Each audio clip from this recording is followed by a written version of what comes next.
Hi friends, welcome to एडुऑन में आपका स्वागत है। मैं तुषार इकोनॉमिक्स का एक छोटा सा टॉपिक आपके लिए फिर से लेके आया हूँ। तो इस टॉपिक में हम ये जानेंगे कि रेपो रेट और रिवर्स रेपो रेट क्या है, इसको कौन देता है, इस पे क्या असर पड़ता है, सब कुछ हम इस लेक्चर पे बहुत ही शॉर्ट तरीके से देखेंगे।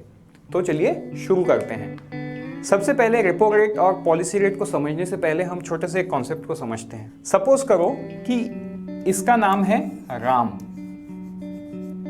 राम को चाहिए लोन या कर्ज, तो वो कहां पे जाएगा? वो जाएगा बैंक में। ये है बैंक। राम को कुछ पैसे की जरूरत है, वो कहां पे कर्ज लेने जाएगा? बैंक में जाएगा। बैंक उसको कर्ज तो देगा, लेकिन कर्ज के बदले क्या चार्ज करेगा? एक इंटरेस्ट रेट चार्ज करेगा, ब्याज। एक इंटरेस्ट रेट चार्ज करेगा। तो ये जो चीज है, हम जब लोन लेते हैं बैंक से, तो हम बैंक को इन रिटर्न क्या पे करते हैं? जो अमाउंट हमने लिया वो, साथ में बैंक ने जो इंटरेस्ट हमको चार्ज किया है उसका जो अमाउंट है वो हमने बैंक को पे करना है, राइट? तो वैसे ही रेपो रेट के कंसेप्ट में जब हम आते हैं, बैंक को भी पैसे की जरूरत पड़ती होगी। तो बैंक को जब पैसे की जरूरत पड़ती है तो बैंक कहां जाता है? अपने रेगुलेटर के पास। वैसे तो बैंक कई जगह जा सकता है, वो हम बाद में समझेंगे। अभी हम रेपो रेट को ही समझते हैं। तो बैंक, ये एक बैंक है, उसको पैसे की जरूरत पड़ी, ये कहां जाएगा? रिजर्व बैंक ऑफ इंडिया के पास। बैंकों का रेगुलेटर कौन है? Reserve bank of India. ये कौन है? ये हमारे रिजर्व बैंक ऑफ इंडिया के गवर्नर मिस्टर शक्तिकांत दास। अभी reserve bank of India bank को पैसे दिया, नीड मनी। पैसे की जरूरत है बैंक को, वो कहां पे गया? रिजर्व बैंक ऑफ इंडिया के पास गया। रिजर्व बैंक ऑफ इंडिया ने क्या दिया? पैसा दिया। पैसा दे तो जरूर दिया है, लेकिन रिजर्व बैंक ऑफ इंडिया एक इंटरेस्ट चार्ज करेगा। इंटरेस्ट चार्ज करेगा। उसी इंटरेस्ट को क्या बोलते हैं? Repo rate.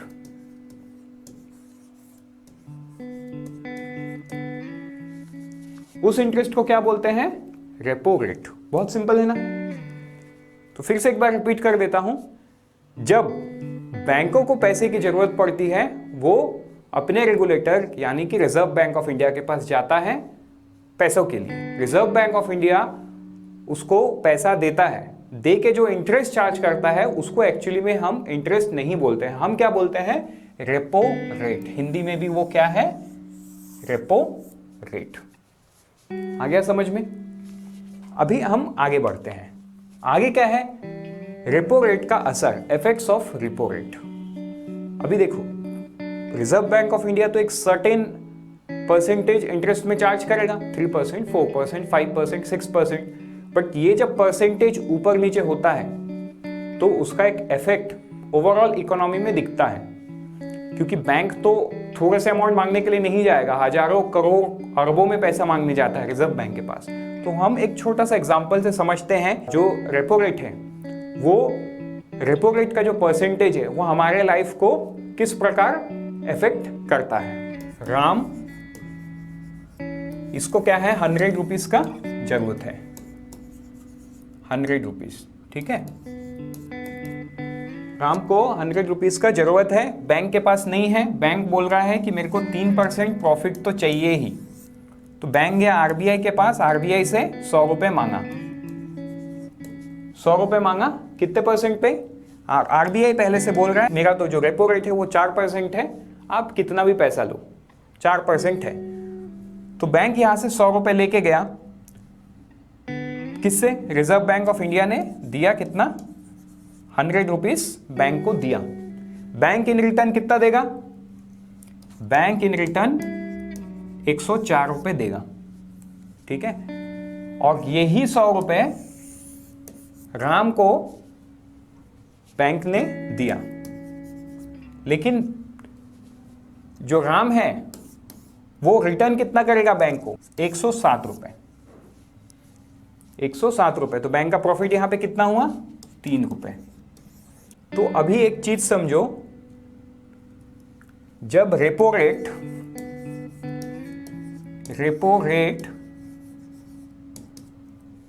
रेट नीचे जाएगा, मींस कम होगा, तो राम के लिए जो लोन है, राम का लोन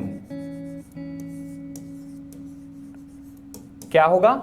सस्ता होगा, चीप।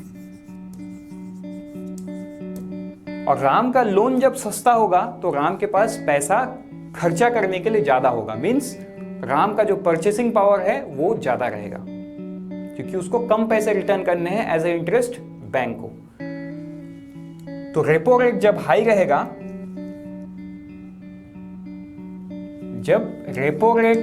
रहेगा, तब जो राम का लोन है वो क्या हो जाएगा? कॉस्टली, क्योंकि उसको ज्यादा पैसा इंटरेस्ट में बैंक को रिटर्न करना है। आया बात समझ में? इसका इफेक्ट क्या आ रहा है?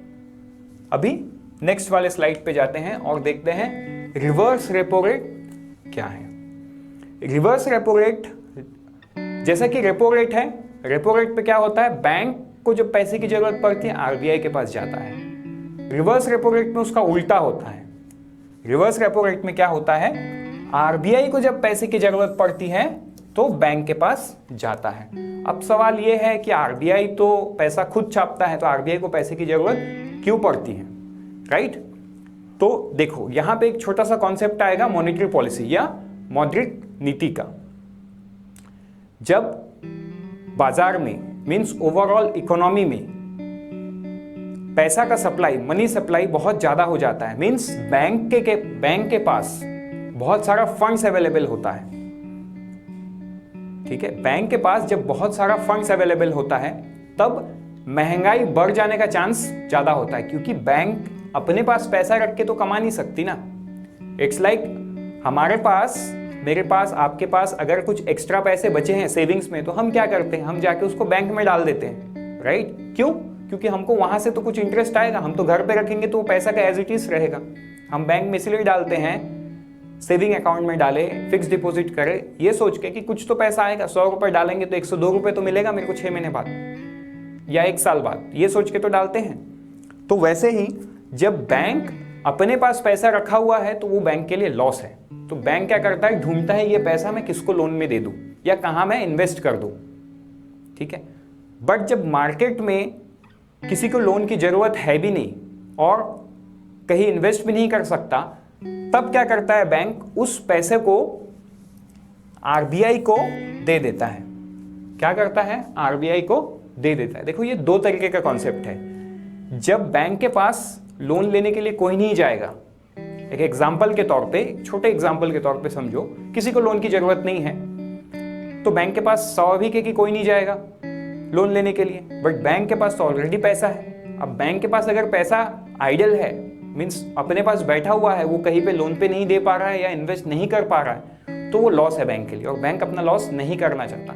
तब बैंक को ये option reserve bank of India ने दे के रखा है कि अगर तुम्हारे पास कुछ ऐसा एक्स्ट्रा फंड है तो तुम मेरे को दे दो, मैं तुमको ब्याज दूंगा उस बदले में। यह है कॉन्सेप्ट नंबर 1। तो कॉन्सेप्ट नंबर 2 ऐसा है, जब आरबीआई को दिखता है बैंकों के पास एडिशनल फंड है तो आरबीआई खुद से बैंक को बोलता है कि मेरे को दे दो पैसा, मैं आपको इंटरेस्ट दूंगा।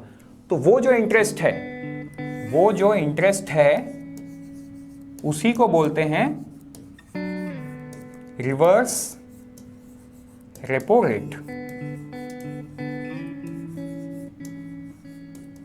Reverse repo rate. So basically यहां पे जो मैंने दो कॉन्सेप्ट समझाने का कोशिश किया है, ये एक्चुअली मॉनेटरी पॉलिसी का कंसेप्ट है। तो जब हम मॉनेटरी पॉलिसी के लेक्चर्स को समझेंगे तो उस पे ये पूरा चीज क्लियर हो जाएगा। बैंक के पास अगर आइडल पैसा है तो उसके पास सिर्फ एक ऑप्शन नहीं है कि वो रिवर्स रेपो रेट में जाके इन्वेस्ट कर दे, उसके पास बहुत सारा ऑप्शन है और बहुत सारे ऑप्शन में से ये ढूंढता है कि मेरे को किसमें इन्वेस्ट करने से ज्यादा प्रॉफिट मिलेगा या ज्यादा इंटरेस्ट रेट मिलेगा। तो हम मॉनेटरी पॉलिसी में समझेंगे। यहां पे हमको सिर्फ ये समझना है कि रिवर्स रेपो रेट क्या है। तो इन सिंगल लाइन ये है कि जब रिजर्व बैंक ऑफ इंडिया को पैसे की जरूरत पड़ती है तो वो बैंकों से जाके मांगता है कि भैया मेरे को इतना पैसा दे दो आप। अब बैंक बोलता है कि पैसा तो मैं दूंगा लेकिन मैं एक इंटरेस्ट चार्ज करूंगा। आरबीआई बोलता है ठीक है तो ये जो इंटरेस्ट है इसको हम इंटरेस्ट नहीं बोलेंगे, इसको क्या बोलेंगे? Reverse repo rate. आ गया समझ में? तो अभी देखते हैं रिवर्स रेपो रेट का इफेक्ट, जो कि अभी हमने थोड़ी देर पहले डिस्कस किया। बैंकों के पास अगर एक्स्ट्रा फंड है तो चांसेस ये है कि महंगाई बढ़ जाएगा, और महंगाई को इंडिया में कौन कंट्रोल करता है? Reserve bank of India. हम दो चीज को समझ लिए हैं, रेपो रेट क्या है एंड रिवर्स रेपो रेट क्या है। तो अभी देख लेते हैं कि रेपो रेट का परसेंटेज कितना है, रिवर्स रेपो रेट का परसेंटेज कितना है। ये देखने के लिए हमको कहां जाना पड़ता है? rbi.org.in, reserve bank of India का ऑफिशियल वेबसाइट। उसी वेबसाइट में दिया हुआ है पॉलिसी रेपो रेट क्या है? 4%।